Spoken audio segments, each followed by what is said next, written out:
sono molto contenta, le gare in casa poi in Misurina è un posto magnifico, quindi correre qui è sempre uno spettacolo. Diciamo che è una gara che vale 10 lode per il percorso, correre sui cadini, penso che tutto il mondo pagherebbe oro per essere qui a correre, quindi è sicuramente una gara che che è da valorizzare e bisogna continuare a valorizzarla, e sono felice di essere qui e correre in casa.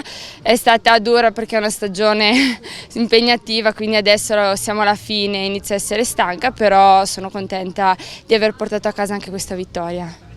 Beh, il tratto sicuramente più bello è quando fai le 3 forcelle sui cadini, un sali-scendi sempre molto impegnativo, però a livello panoramico è fenomenale. È lì la vera corsa in montagna, e quindi gli ski race e tutto quel mondo che è nato da un po' di anni.